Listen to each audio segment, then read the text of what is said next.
भावड़ा कांधे पर रखकर घर से निकल गया और अल्लाह का नाम लेकर ज़मीन खोदनी शुरू कर दी।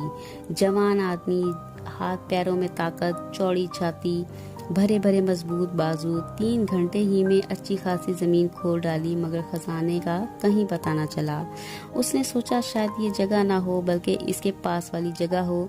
वो उसे छोड़कर इस जगह पर हल पड़ा और आन की आन में उसे भी खोदा।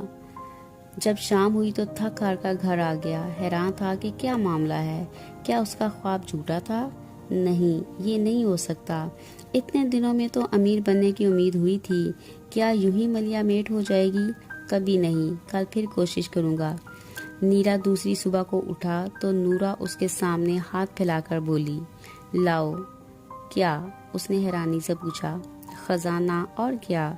वो हंसी रोक कर बोली, ना मैं नन्हे के लिए खिलौने मंगाऊंगी।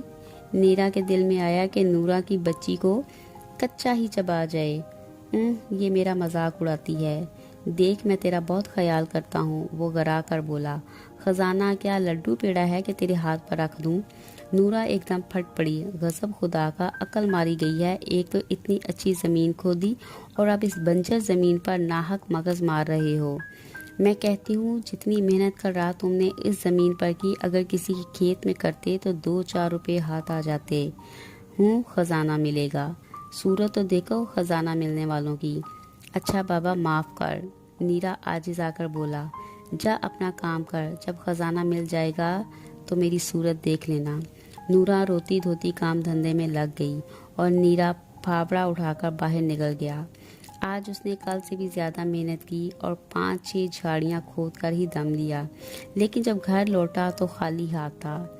इस तरह वो 15 दिन तक जमीन खोदता रहा। गांव वाले समझ रहे थे कि नीरा इसमें गल्ला बोएगा।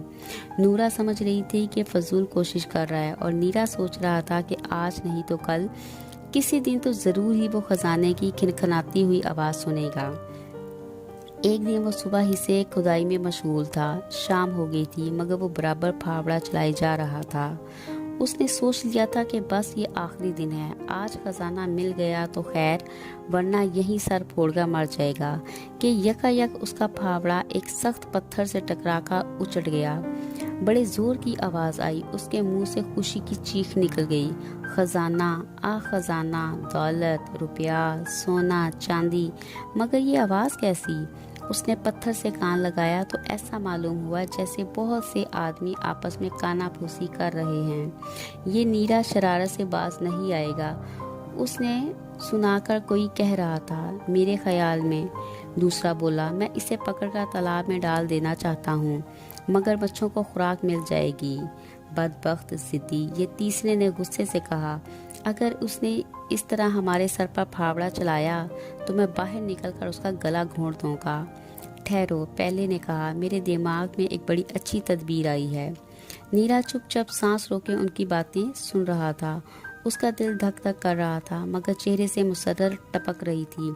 बहुत दिनों से उसके ख्वाब की ताबीर निकली थी। वो इसी तरह मुंह के बाल लेटा कान लगाए सुन गुन लेता रहा। अब क्या करूं? जब आवाज़ें थम गई तो उसने अपने आप से सवाल किया, ठहरो, ये लोग यहाँ से हट जाएं तो अंदर घुसूं और फिर खजाना? खुदा के लिए मैं वो ले लूँगा। उसने आसमान की तरफ मुंह उठाकर आंखों ही आंखों में खुदा का शुक्रिया अदा किया जिसने उसे बेशुमार दौलत का मालिक बना दिया था, और दिल ही दिल में आने वाले ज़माने के ख्वाब देखने लगा।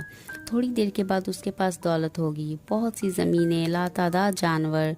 फिर वो भी गांव के ज़िम्मेदार की तरह बग्गी में बैठकर हवाखोरी को निकला करेगा।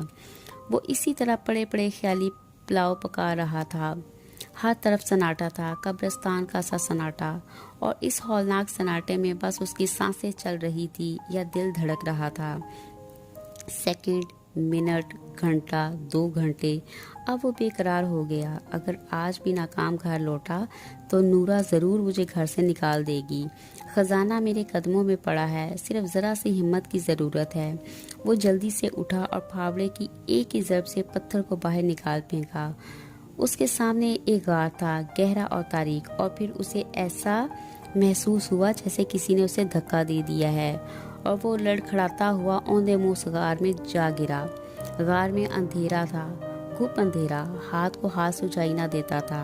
ऊंचाई से गिरने की वजह से नीरा की हड्डी पसली एक हो गई थी और वो दर्द के मारे तड़प रहा था। अचानक उसे मालूम हुआ जैसे बहुत से भूत प्रेत खौफनाक आवाज़ों में कोई गीत गाते हुए उसके गिर्द नाच रहे हैं। इंतहाई डर और खौफ की वजह से उसका रुआ रुआ खड़ा हो गया, दांत से दांत बजने लगे और सारा जिस्म थरथराने लगा। वो बड़ी आजिज़ी से गिड़गिड़ाकर बोला, खुदा के लिए मुझे ना मारो, मैं तो तौबा करता हूँ, आइंदा कभी भी यहाँ ना आऊँगा। मेरी बीवी मेरे पीछे मर जाएगी। मेरा नन्हा सा बच्चा। किसी ने उसके बाल पकड़कर उठाकर बिठा दिया। नीरा फिर रोकर बोला, मैं मिन्नत करता हूँ, मुझे छोड़ दो। मेरे पास एक घर, घोड़ा, एक भैंस है जो 15 सेर दूध देती है। ये सब कुछ ले लो, मगर मुझे छोड़ दो। फिर उसे बहुत से कदमों की आवाज़ सुनाई दी, जैसे हज़ार आदमी इधर उधर चल रहे हों। जो ही वो खामोश हुआ, सारा गार अनगिनत कहकों से गूंज उठा।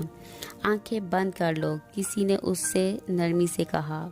उसने झट आंखें मीच लीं। अब खोल दो, आवाज़ आई और उसने आंखें खोलकर देखा कि वो एक आरास्ता पैरास्ता महल में बैठा है और उसके गिर्द हज़ारों परियां और परीजाद खड़े हैं, उससे घूर रहे हैं। एक औरत जो शक्ल सूरत और लिबास से परियों की मलका मालूम होती थी, आगे बढ़कर बोली, अगरचे तुम इस काबिल हो कि तुम्हें फ़ौरन फांसी पर चढ़ा दिया जाए, मगर चूंकि अभी तुमने कहा है कि तुम्हारा एक नन्हा सा बच्चा है और एक बीवी है। जी हाँ, नूरा नाम है उसका। नीरा ने जल्दी से कहा। इस पर परियों ने एक कहका लगाया। खैर, उसका नाम कुछ भी हो, मलका मुस्कुरा कर बोली, इसलिए हम तुम्हारी जान बख्शी करते हैं, मगर खबरदार आइंदा कभी ऐसी हरकत ना करना, समझे? अब जाओ। नीरा की उम्मीदों का बना बनाया किला धड़ाम से गिर पड़ा। वो जल्दी से मलका के कदमों में झुककर बोला, हजूरे वाला, मैं बचपन से आप लोगों के मुतालिक सुनता आया हूँ कि आपकी कौम बड़ी सखी और रहमदिल होती है और वो पल भर में गरीबों को अमीर बना देती है। इस कहानी का नेक्स्ट पार्ट देखने के लिए हमारे चैनल को सब्सक्राइब करें और बेल आइकन को भी प्रेस करें ताकि आपको वीडियो का नोटिफिकेशन मिल सके।